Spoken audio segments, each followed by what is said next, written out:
This episode is sponsored by SKS Luxury Appliances. If you've spent time around Signature Kitchen Suite, one thing designers notice right away is the technology. The interface feels familiar and intuitive because it's the same engineering that comes from LG, the company that produces the systems used in many of the luxury vehicles people drive today. Clients recognize it instantly and know how to navigate it, but SKS is also investing in designers through their Designer Rewards program and by sponsoring IDC. If you're specifying kitchens for serious cooks, give SKS a look. Learn more at sksappliances.com. SKS, built for people who truly love cooking. Hi, this is Lori from To The Trade for Interior Design Community, and I have Yvonne Christensen with me. I'm so excited to talk to you because you run an amazing business, you and Nicole. And honestly, when I first saw your business, it reminded me, I don't know if you ever have seen Beth and Christina, like from the Pulp Design. I don't think I You know have. them? So they started a business in a partnership. You two started a partnership because you just met, which I always wonder if this is the direction a lot of designers were going to go. You know, I've been watching for the last years venture capitalists, VC companies coming into our industry in various ways, not necessarily in design 100%.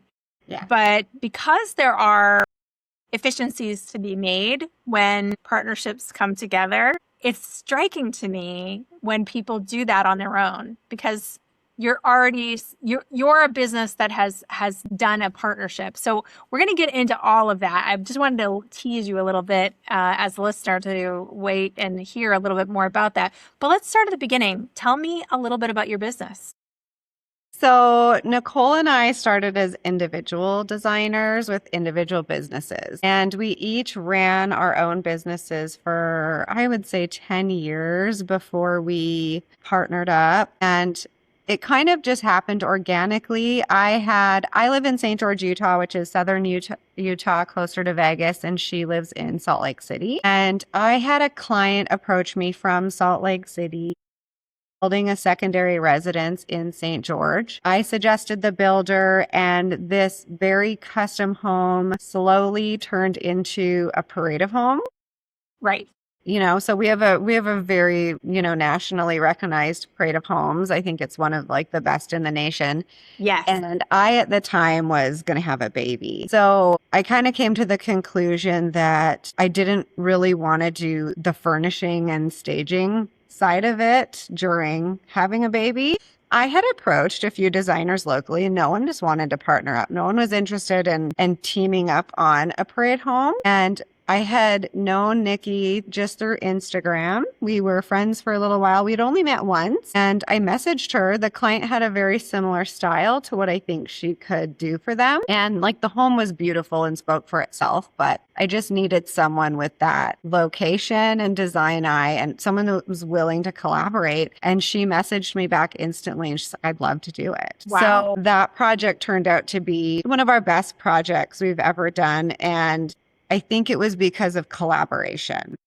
Yeah. Yeah. I always say there's always strengths and weaknesses no matter what. And so did it feel right from the very first time you talked about it for you? Like, was it a little scary? I can imagine you're like, my name's going to be all over this.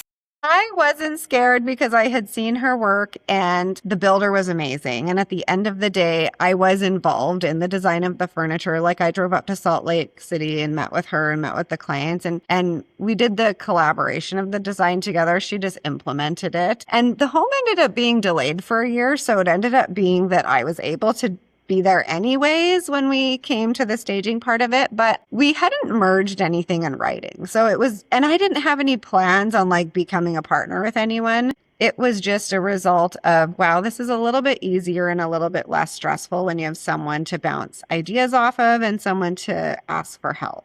I agree. I mean, this happens to designers all the time where they have a firm, they grow in the firm, even if you have employees. And then, something happens, you have a baby or there's a medical problem or, just life stuff kind of happens sometimes. And it's nice to have a support system. It's nice to have someone else that's running the show that can pick up the slack and, can be there to do those things. How has it enriched your business? Like what changed? I would say the biggest piece of the puzzle that is making the business work still. We've been in business almost 6 years together officially. 3 years after our first project, we merged officially. So she's a Pisces and I'm a Virgo. And I think anyone who's into that stuff will say Yes. that like speaks for itself. But she's very creative and off the cuff and does well with clients who want to see 10 options and take 2 years. And I'm very process orientated and I love to everything to kind of follow a schedule. And I like the clients who want to set a plan and develop the plan. And so we're good at different things. Yeah. That's where I sort of have had this theory in the back of my mind watching the interior design industry because I've been paying attention to design businesses for 13 years. And I just really feel like design is one of those businesses that is prime for this kind of VC integration because, and I don't know how we'll live with it, but and if this will come to fruition, but from my perspective, the process side of it and the economy of scale of like ordering and billing and getting good pricing and navigating the shipping and the procurement and the stages that come into design.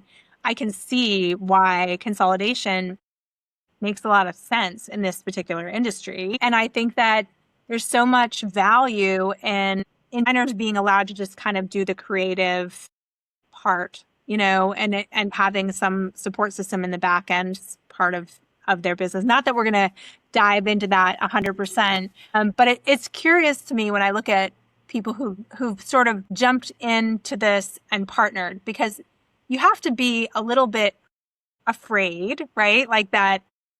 What if this goes terribly wrong? Yeah. Which unfortunately I've seen that happen too. Did you have any qualms about that in the beginning? Did you? Well, so we were very smart about how we merged. We merged in the sense of our furniture buying power. Okay. We opened up the accounts together. We opened up the banking and the credit cards. We still billed separately for our hours at the beginning. We had a really good talk before we partnered. She didn't want to work as much as I did. Right. She's a single mom and I'm somewhat of a workaholic and I knew we would be working different amounts. And so what worked is we get paid for what projects we are overseeing. And then, so we billed separately at the beginning. And we are now in the place where all the billing goes to, one company because we have, employees and things like that. But Right. it allowed us to merge in a way that we were comfortable. I actually just had a phone call from a really good designer friend of mine and she's thinking of merging. And I just said, do it slow. Like, there's no reason to jump into it. We had a really good lawyer at the beginning and a really solid operating agreement. And honestly, I think what has made it work is we're always revisiting the operating agreement. It's always changing. Life changes and our roles are switching as our business grows a little bit. And we brought on a business coach last year and we meet with him every Monday for 3 hours. Wow. That's an investment. It's a huge investment. He meets with our team, but he's a very, very smart individual. He works with CEOs of major companies. We were his first design company and we were very lucky to get in with him. And the only reason he took us on is because he's like, I hadn't worked with a design firm before and I just thought it would be fun and interesting. Right. I bet And he's learned a lot. Yeah. This is a very complicated business, right? Yes. So Yes. Yes. a lot to learn, but I always think, good outside advice is essential. There are It's so key. many great, there's a small firm. I don't know, I don't know who you work with, but there's a small firm that I met with a few years ago. They're called Elevated Outcomes. And they've got attorneys on staff, like people who've done major, work with major CEOs around the country. And I feel like it's probably a similar setup. It's all women in Elevated Yeah. Outcomes, but they have like CPA backgrounds and attorney backgrounds. And like there's different women who have different strengths in their firm. But how great to get somebody's outside perspective. And sometimes I do think the coaching in our industry tends to be a little insular, like we're just looking at what we do, and sometimes we need to be thinking outside the box. So that's smart. That's clever. Yeah, lawyer, and we started with mostly just getting to know him, and he really helps us with communication, and he's helping us find what we're good at. I love that. You know, Digging into our are there financials. surprises along the way for this? Has that happened? Has anything surprised you or stood out? No big surprises, just we hadn't had time to do that sort of thing. You know, we're designers first and foremost, and when we merged running a business, I think we were surprised at how much work there was on the back end to actually have employees, how much extra work it creates. So much extra work. So meeting with him just forces us to sit down and talk about things we otherwise just wouldn't make the time for. We just Right. would kind of just deal with it as things come up. And that's not really very smart when you're Well, it's running a not business. strategic, Yeah. right? And that's when you want to start thinking, where are our efficiencies? Where Mm. are our ways to economize and grow and figure out what our buying power can do for us and consolidate, you know, all of those fun things that someone's looking at those fine numbers, you know, that can change the direction of a company. What was the hardest part when you think back on merging together? Was there anything that was particularly hard in becoming one? Like you did go slow, but was there anything particularly challenging in becoming one company? No, I mean, there is a little bit of a challenge in marketing because we have a little bit of different design styles. We are able to take on more of a variation of clients, but we always struggle with how do we market our niche because there is two owners. Nicole very much loves the organic modern with textures and layers, and I at heart am a traditionalist and love classic homes that, you know, are one of ones that stand the test of time. So it does allow us to take on a lot more projects, but at the same time, we don't have like a specific niche that's marketed, which other designers can easily do because it's just their work. The second thing would probably just be location, with her being in Salt Lake and me being in St. George. Our head office is in St. George. That's like the only difficulty that we've kind of run into. Is there more work in the Lake George area or is there more work in the Salt Lake City area?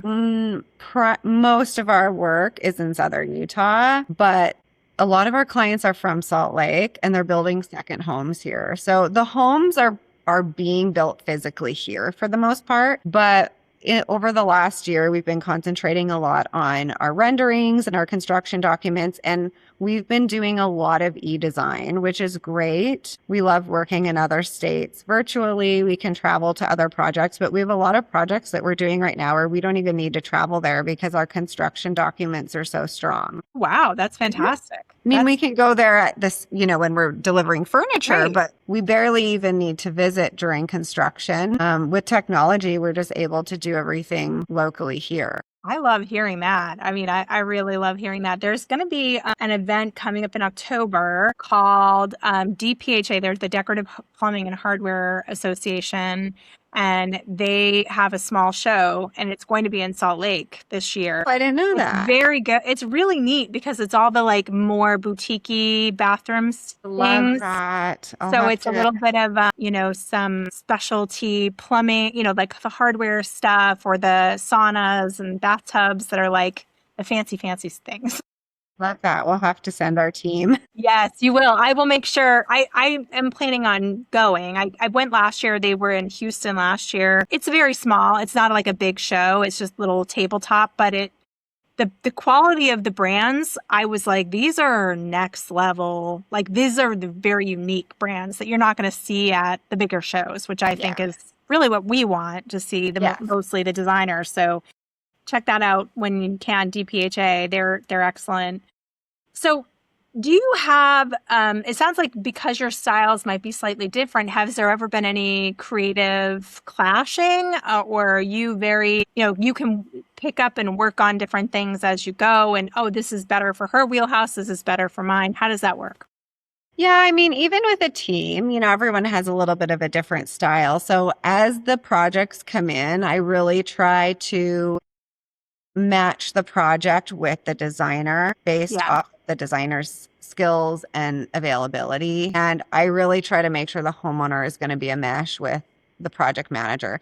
Nikki and I split projects. We're not usually on the same project. Parade of Homes, sometimes we might both be on the project, but there's always a lead, and whoever is working with the other always is very respectful of who's the lead on the project. We're just really there to help and offer anything that might make the project better that yeah, so we will each take on separate clients and as like the creative director, and then we work with the project managers on our team we design everything with our team, and then our team facilitates it, kind of like a foreman to a builder.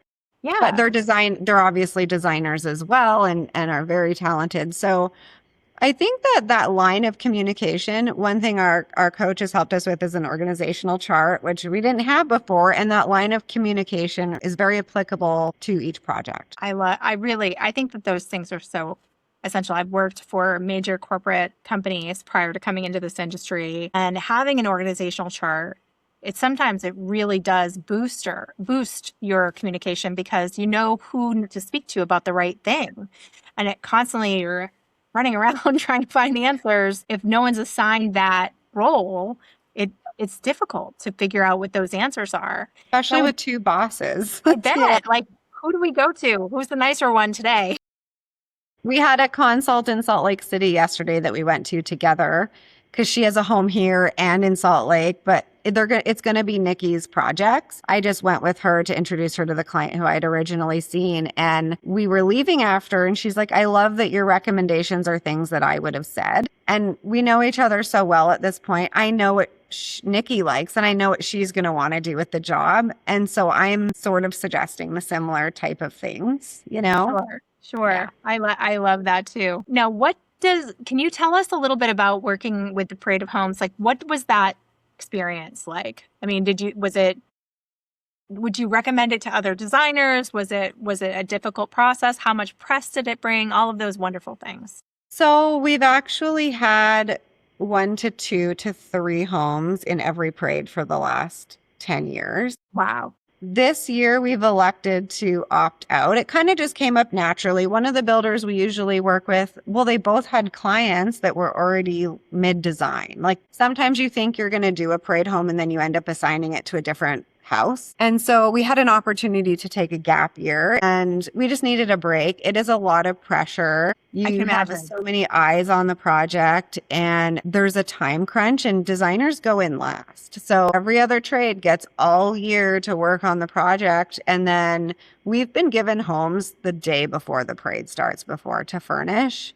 Oh. You're supposed to give the designers a week, and it can be very stressful. And what I find with the parades is they do monopolize a little bit of our time, and because everything's so time sensitive. So this year we're like, we just want to really concentrate on we have amazing projects going on right now. I want to give them our full attention. We are luckily at a place where our brand and our name is known around the state and even past Utah, and we can take a break.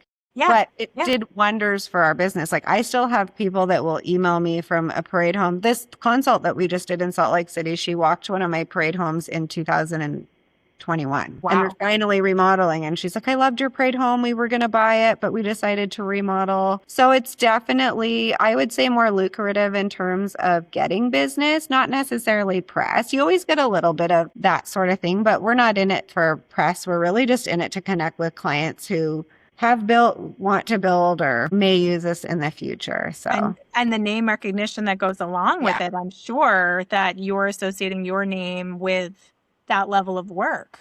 The credibility, yeah. Yeah, absolutely. And I mean, this is something that goes back to the foundation of marketing, is getting a group of people to like, know, and trust you. Yes. And linking your brand to a brand that has that reputation automatically brings that credibility to the project. I mean, people would know coming into it that they can trust that you'll deliver, I would assume.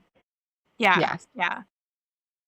Yeah. So how now today, let's just describe what your ideal project would look like. Our ideal project is always going to be start to finish, full build, full furnish.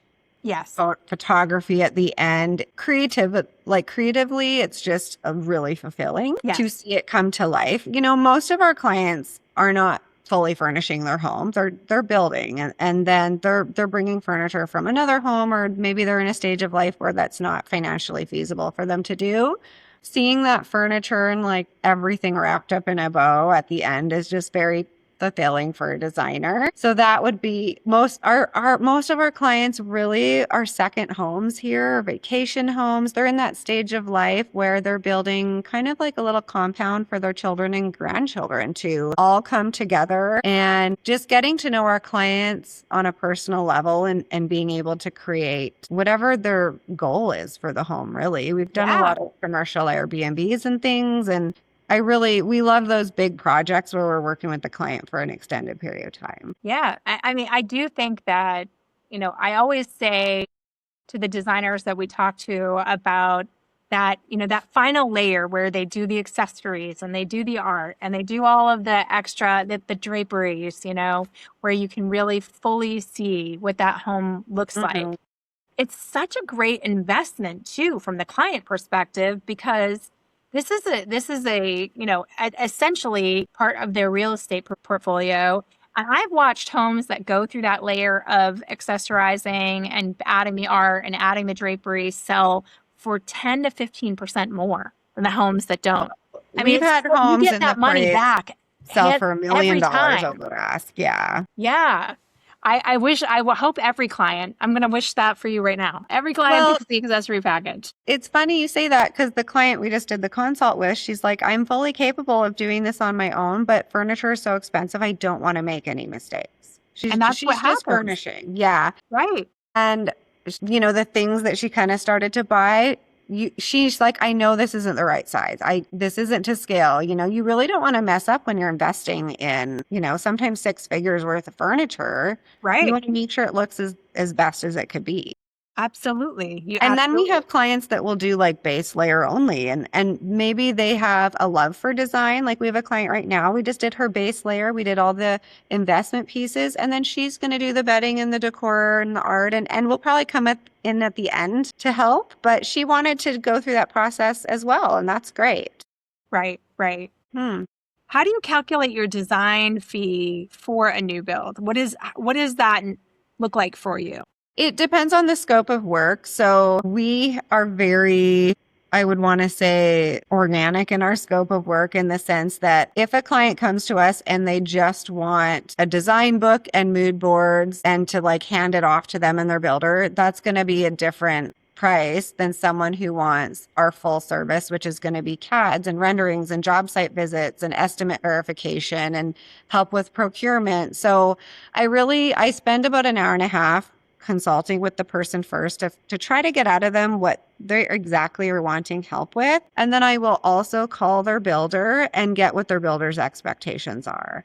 The client doesn't know what the builder's expectations are going to be. So I'll say, do you require like a rendering of every wall? Are you going to require 3Ds? Are you going to require me being responsible for placing your orders through your, subcontractor vendors? So we prefer to do flat fee for new builds, but if I can't quite gauge how much work it's going to take based off like maybe a previous project we can compare it to, then we'll just do hourly, and the hourly rate is different per state, local rates. Okay. So the rate in Utah is going to be different than Arizona or California, because what they're going to pay in California for design is going to be higher than what we can charge in Utah. Right. And also, the trades as well. So tracking down quality trades in those areas, that takes an extra level of time, and making sure that you are collaborating with people out of state takes extra time. So it's smart to build that way. Also, the style of home. So a traditional home with a ton of millwork is going to take way more hours to design than a modern home. So that changes the per square foot price. Sure, sure. Do you have a fee range from a plan review through the installation? Are you looking for projects that you're going to be netting a certain number, or are you thinking Not I will take, necessarily. yeah, We take on small projects too. Like we build homes for new home builders, 2,200 square feet. The project size isn't necessarily, we don't have like a minimum. Okay. We love working with a lot of different people, and with our knowledge, I love helping new homeowners. I just feel like for them to hire a designer on their first home is so smart, and It is I so, I really mean, you learn respect so it. much, right? Yeah. Do you have a minimum spend that you require if you do those kinds of projects? We actually don't. With furniture, we do. It really just depends. We don't really have a minimum spend, but we do include shipping and warehousing in our furniture prices. So in order for it to make sense, it does have to be like a minimum of 30 to 50,000 for furniture. Otherwise, we can't get like shipping discounts and things like that. And it becomes too expensive for the client if we have to start charging them for all that stuff. Right. And it adds We up. I mean, we do certainly now. prefer installing all at once because also like dragging out through 10 installs becomes expensive. We charge hourly for all furniture design and installs. So we try to do it in a way where we know it's going to be cost effective for the client and efficient for us. Now, when you're billing, are you billing a percentage of that up front and then they do a recurring fee, or are you trying to, as you go, this work, is it in sections? How is your billing process? And We try to keep it very simple. So with new builds, we charge hourly until the plans are sent to engineering because someone could need a year of plan help. sure. So we do charge hourly until the plans are done. Once the plans are done and there is a square footage assigned, but we do take in a retainer. So we always start with a retainer, especially if we don't know the person. If it's a builder and we work with them all the time and we'll send a retainer out, but we don't require that it's paid before we start work. But with new clients, we do require the retainers paid and the contract signed before we start. So it's usually a mix of hourly and then flat fee. And if the project takes longer than 18 months, it switches back to hourly. Right. For Right. furniture, same thing. We do just hourly though, and we take a retainer up front. We design everything. We do require that clients pay 100% of the furniture up front before we place any orders. So smart. I'm not a Thank bank and I you. can't afford to be their bank. I wish I could, but and then we actually take another retainer before we stage. And I think this is where a lot of designers go wrong. They'll spend 80 hours putting the design together in the home, and they'll leave their client with a huge bill, a huge warehouse bill that the client forgot about probably because they signed Right. the contract a year ago. We now work off a retainer for that. And usually when we're done, there's zero bill, and sometimes there's even a credit back if we've had to like take a few things back, or maybe there were damages that we're not going to be replenishing, that sort of thing. And then we give them a copy of their photography package, and our photographer, like, we own the licensing to our photos, and Yeah. we're able to share that with the client and the builder and the subcontractors, and yeah, it's wonderful. I love that you have negotiated that. I believe me, photographers come after me hard when I suggest to designers that they should do that. But how can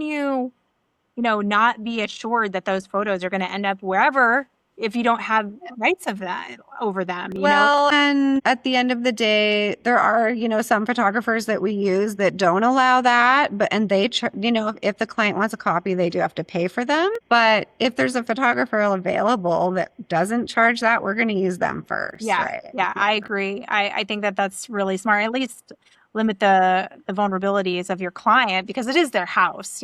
So sometimes, I don't mind if a photographer is getting money if it gets into national publishing or things like that. But there are so many things that happen on social media or just sharing that are part of marketing. Like, I mean, Well, also, we're sharing their photos and they're getting jobs because we're yeah, sharing their photos. Other designers are 100%. calling them. If we get published, we went through the work to get published or paid a publicist or, made the relationship with the editors. They're getting published without any work. Like, we're doing the work for their marketing. So I think it's more of like, here we got like, I feel like photographers really like to work with us because we do get published and it's great for them. And it's more of like it's like a two-way relationship.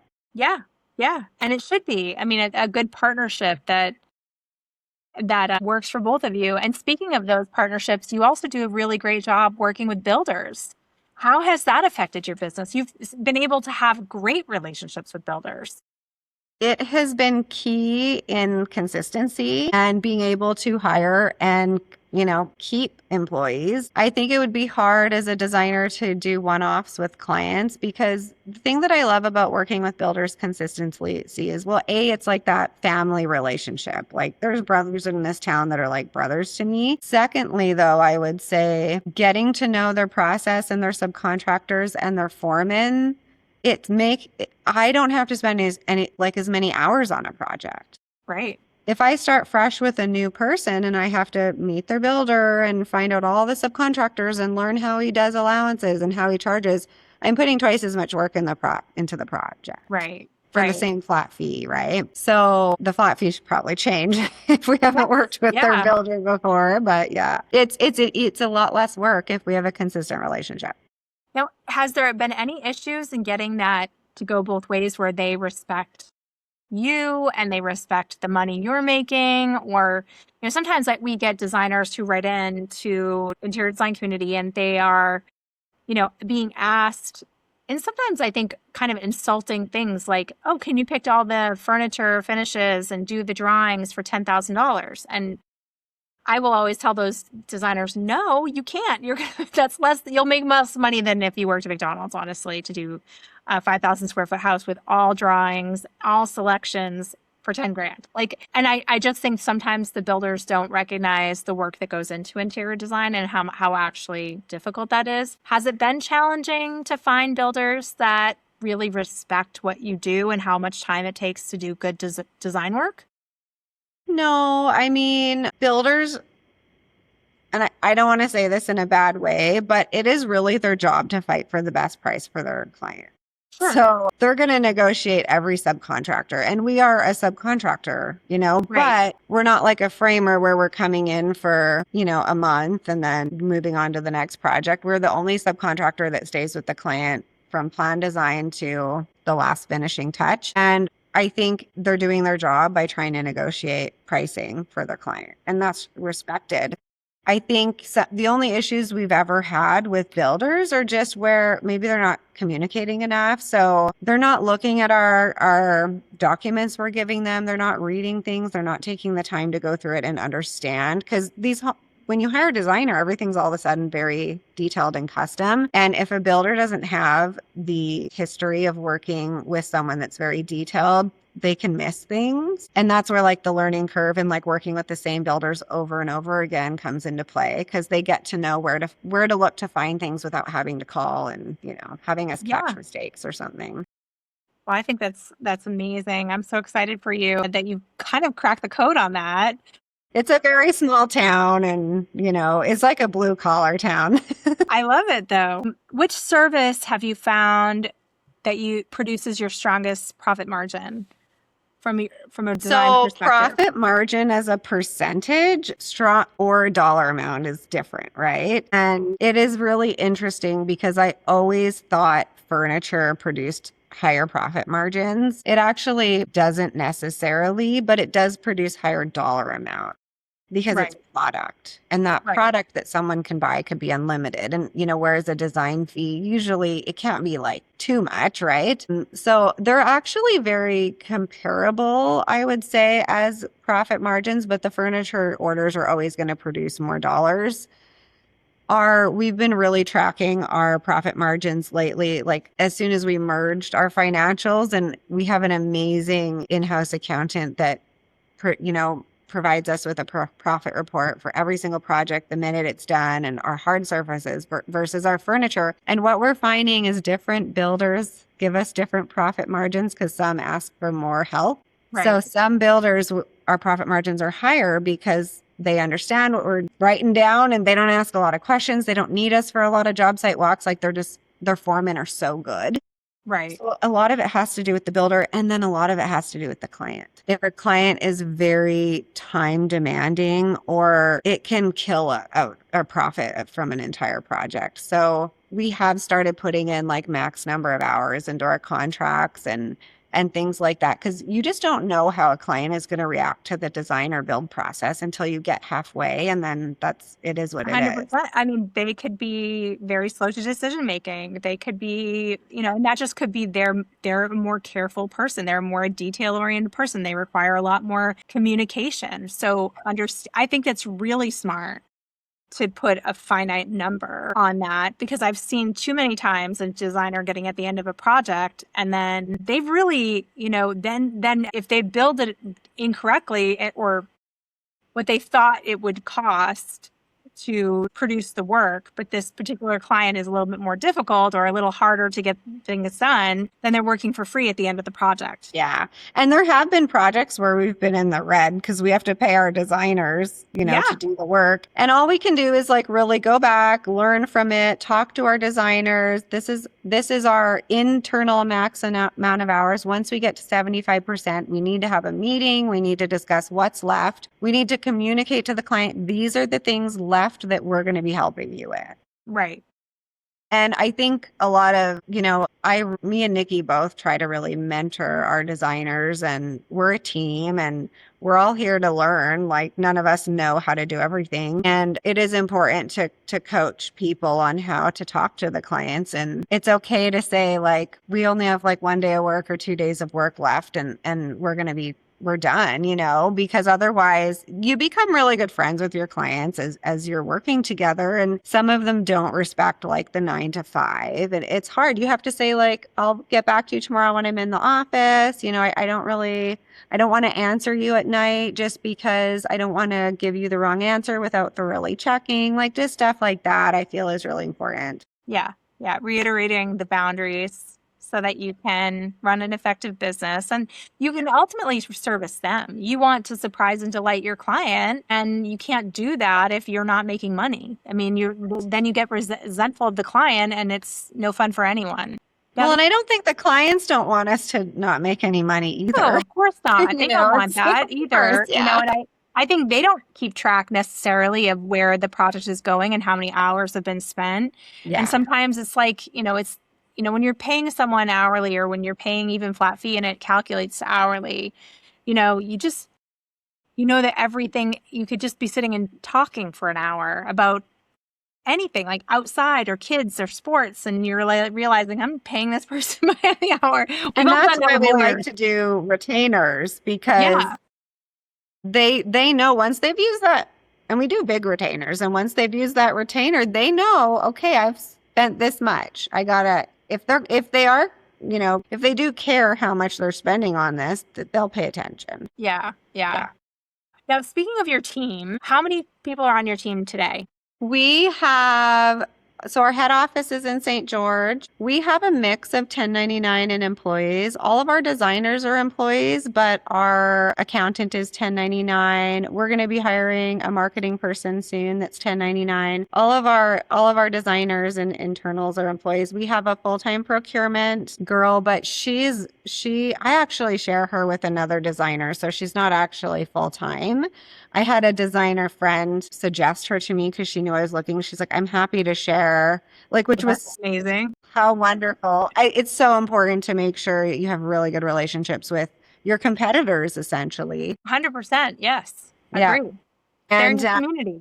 So yeah, and this designer particularly is slowly phasing out of St. George. So she's in a different position. But so we have procurement, we have 3 designers, and then Nikki and myself. So our team is kind of right now as small as it has been since we started. I think we thought the answer was like expanding our team and expanding our business. And then me and Nikki it is very important to make sure you have a certain quality of life. And the more team members you have, the more work you have as a boss. So it was really important to us to find our sweet spot and just make sure that we had the best quality employees. And that's one thing that kind of came out of the Parade of Homes. The quality of resumes we got was beyond. I'd never seen resumes like this before. That is fantastic. That is fantastic. How many projects can your team handle on a ongoing basis? Like what's the max load for you? I mean, it depends if there's furniture involved, because if we had hard surface projects, I think we could handle up to 40 to 50. Right. One big furniture project, you know how much work that is. Yes. If all the projects were full build for full furnish, we could probably do 3 each, so, and it really depends on the size and how. We have some clients that are just a lot of, time, and then some that are very easy. But anytime we take on or are thinking of taking on a new project, I always talk to the team first just to make sure, because there's always going to be two people on it. And I have to make sure that those two people want to work on another project. And of course, we have amount of projects we have to do because we have to stay in business. But luckily, we're at the point now where we can kind of pick and choose what we want to take and not feel obligated to take everything. Yeah. Now, is there any goal that you have for your design business going forward? Is there something you're trying to do in the next years? So Nikki really, really wants to design product. I do too. Okay. It's just a different arm of creativity. Sure. And I think like having a licensing deal would be so fantastic and fun and just different. You know, we've both been in this business now for almost 17 years. And just to do something that is a little challenging. You built up a social media presence. I noticed that. And, we just started a program called Real Ready, which is we're teaching designers how to do video content, founder-led video content. We've been giving free classes to designers about making the content, and I've been watching some of them do it. We had our first week where someone went viral. They had 750,000 views on a video, which was really exciting to watch. But we've seen lots of designers now getting more views and getting more followers. And I can tell you one of them got a licensing deal from video content. So great. I know you're planning on hiring a marketing person. That is where I'd probably start, is founder-led video content, because that can lead you to where you want to go for sure. You start with like video content where you're shouting out the brands, and then you build this great relationship with the brands. And the next thing you know, they're offering to do a licensing deal.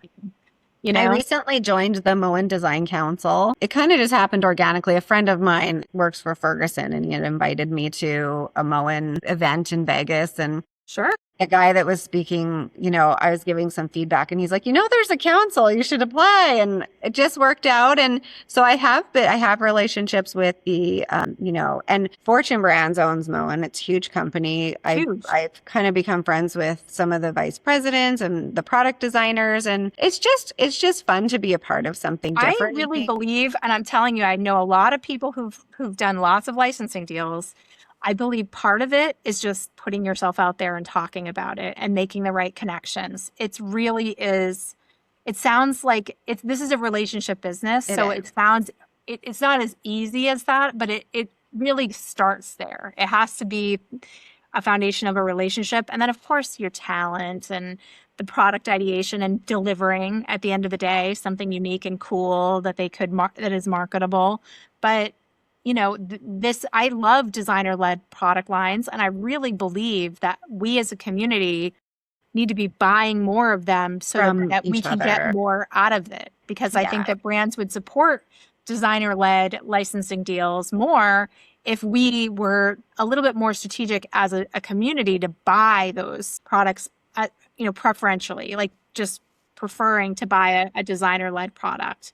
Well, and I think the biggest reason why it even came around the idea is that Nikki and I were very forward thinking, and we're often looking for things that haven't been designed yet. And I think there are some designers that have very good intuition, and they're constantly looking for the things that haven't been made yet. And then the next year you'll be like, oh, they're everywhere now. Where were these when I was trying to find one, I know. Yeah, absolutely. And oftentimes brands have told me that, whatever is hot with the design team, when they can track the products that designers come to early are usually become their their best sellers like out throughout the residential market too. So designers are the forefront. They pick the trends, they navigate the trends, and obviously you're part of that too. So we'll just end with a few little fun questions. Which room in the home do you love designing the most? What's your fave?